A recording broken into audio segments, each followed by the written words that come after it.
soo dhawaada jaalayaal waa mar kale iyo teamka Bed Squad oo muuqaal cusub soo sameeyay maanta waxay ku tartamayaan yaa London u jirsan kara fogaanta ugu dheer waxaa loo kala qaybiyay laba koox oo kala ah team 1 oo ay ka kooban yihiin Chunks iyo AJ teamka labaadna waa Nico, Sharky iyo Kenny teamka koowaad waa wada Soomaali oo Chunks magaciisu waa Amin Maxamed AJ-na waa Ayaanle teamka labaadna Sharky ayaa Soomaali ka ah magaciisuna waa Sharmarke waxaa loo diri doonaa challenge kala duwan waxaana laga rabaa inay dhameeyaan intuusan dhamaan waqtiga loogu talagalay oo ah 10 saacadood challenge koowaad waxaa laga rabaa inay xeebaan dusha ka taabtaan waliba iyagoo muuqaal ka duubaya challenge labaad inay qof shacab ah u sheegaan in meesha uu taagan yahay ay tahay meel caan ah ayna sabir uga qaadaan challenge saddexaad in ka fogaanshaha London ay ka fogaanayaan ay u isticmaalaan 5 nooc oo gaadiidka kamid ah wax walba oo dhaqaaqa ayayna isticmaali karaan si ay uga gudbaan challenge-gan si ay wadamar uga dhigtaan midkiiba waxaa la siin doonaa 69 pound sidaas ayuuna challenge-ga ku bilowday teamka labaad waxay ku tashtaan meesha ugu fog ee aadi karaan kadibna waxay hubiyaan qiimaha tikidka tareenka balse uu ka qaalisan yahay lacagta iyaga la siiyay waxay haystaan 207 pound tikidka qiimihiisuna waa 213 pound waxay ku tashteen in marka hore ay baaskiil qaataan ilaa boostejada kale ama stationka kale teamka koowaadna wada tashi ay sameynayaan isla qorshihii teamka kale ay ku fikirayeen ayna iyaguna ku dhaqaaqayaan shantii shay ee la rabay inay raacaan teamka koowaad midkii koowaad ayay raaceen waana baaskiil iyadoo team 1 ay challenge-ga sii bilowdeen haddana team 2 lacag raadis ayay ku jiraan waxay gabar iyo aabaheed u sheegaan in gabadhiisa ay barayaan indhasaraxaad ayna iska bixiyaan kaliya hal pound kadibna waxaan jirin ayay bareen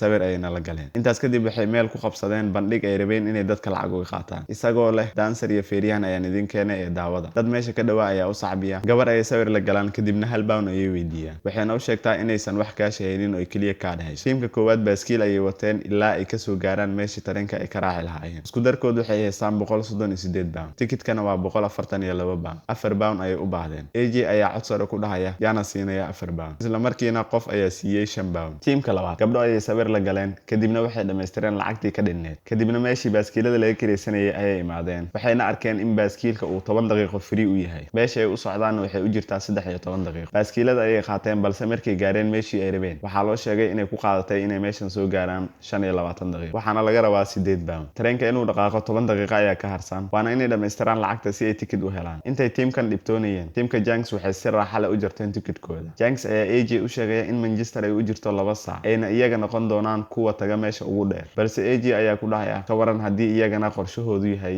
isla tareenkan inay soo raacaan teamka labaad waxay ku qaylinayaan yaa 3 pound siinaya nasiib wanaag 5 pound ayaa la siiyay hadda waxay awood u leeyihiin inay tikidka jartaan qiimaha tikidka waxaa dheer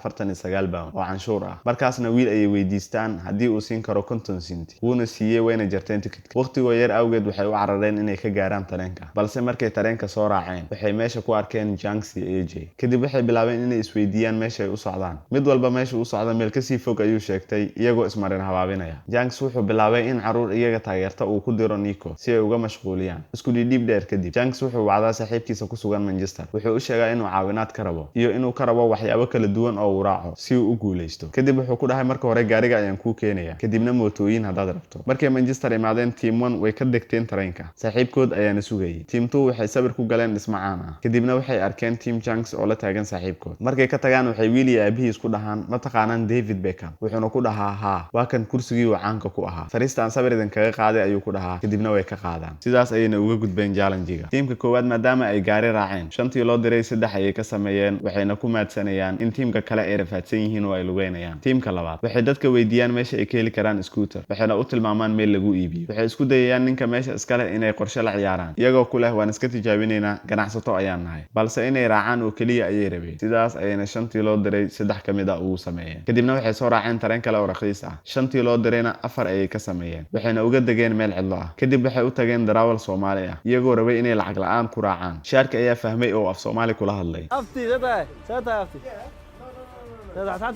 si uu u qaado wuxuu ku xujiyay in haddii ay qof Soomaali ah meeshan ku tusaan inuu si free ah ku qaadi doono maadaama uu Sharky Soomaali yahay way raaceen waxay weydiiyeen magaciisa geele ayuuna ugu sheegay xogaa markuu rabayna wuu ku booday oo gaariga ayuu ka degsaday challenge-gii ahaa in 5 shay oo kala duwan ay raacaan sidaas ay uga gudbeen teamkan waxay sidoo kale arkeen si ay u dhameystiraan challenge kale waxaana laga rabaa inay dusha ka salaaxaan labadooda ayaa sameeyay Sharky ma sameyn karo maadaama uu muslim yahay sidaas ayayna uga gudbeen team Chunks waxay hadda soo gaareen meesha ay rabeen balse waa xilli gabaldhac ah nooc gaari oo gaar ah ayaa la siiyey si ay challenge-yada uga gudbaan waqti badan oo Janks la bariyay inuu kaxeeyo tiimka kale taageerayaal ay sawir la geliyeen Janks maadaama uu kaxeeyay shantii loo diray afar ka mid ah ayay sameeyeen iyagoo meel iska taagan iyo ayaa u imaaday Janksna wuxuu dhahaa maadaama anaga aan taaban karin waxaan wakiilanay cameramanka sidaas ayayna uga gudbeen challenge-ga Team Nico waxay u tagaan nin ka mid ah dadkii ay sawirada la geliyeen kaas oo u ballan qaaday inuu u kaxeyn doono meel u jirta 100 mayl ayna soo booqdaan xaruntiisa lagu iibiyo kafeega gaari ayuuna u dalbay Team Janks waxay ka soo tageen saaxiibkood iyagoo ka soo qaatay lacag si ay ugu raacaan tareen shantii laga rabayna way dhameystireen kadibna waxay lafti weydiistaan gawaarida jidka maraya markay waayeen wax u istaaga Janks wuxuu live ka soo galaa